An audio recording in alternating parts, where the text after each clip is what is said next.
तुलसा जी का महात्मा हम लोगों ने सुना था। वीडियो कोई बना रहा है। कहते हैं शालिग्राम शिला में सदा, आज शालिग्राम जी के बारे में जानेंगे। शालिग्राम शिला में सदा चराचर प्राणियों सहित समस्त त्रिलोकी लीन रहती है, क्योंकि शालिग्राम कौन है? साक्षात नारायण के स्वरूप है।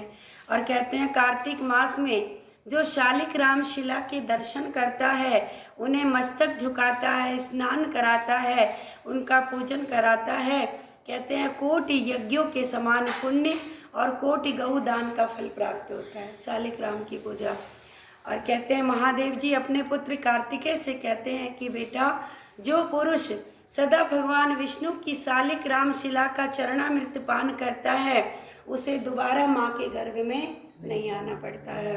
और कहते हैं जो मनुष्य प्रतिदिन शालिग्राम शिला का पूजन करता है, उसे कभी यमराज की यातना नहीं भुगतनी पड़ती और ना मरने के बाद उसका पुनर्जन्म ही होता है।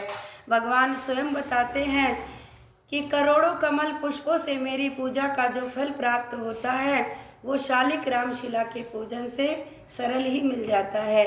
जिन लोगों ने मृत्यु लोक में आकर कार्तिक मास में शालिग्राम शिला का पूजन नहीं किया, वो मुझसे द्वेष करने वाले प्राणी हैं, महादेव जी कहते हैं। और कहते हैं उन्हें तब तक के लिए नरक का वास करना पड़ता है जब तक 14 इंद्रों की आयु समाप्त नहीं हो जाती। अतः भक्ति भाव से शालिग्राम शिला को नमस्कार मात्र कर लेने वाले प्राणी को नरक में प्रवेश नहीं करना पड़ता।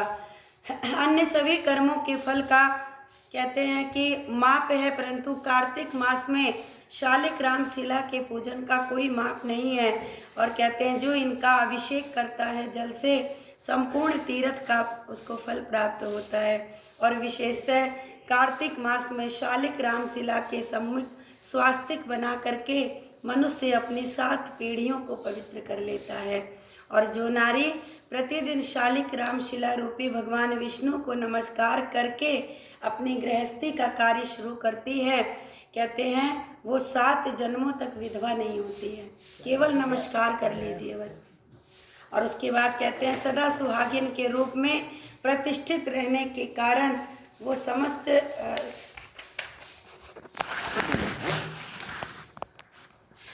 लोगों में पूजनीय होती है। बोल शालिग्राम भगवान की जय। थोड़ा सा हो गई, अभी वो कथा बचेगी। ये तो शालिग्राम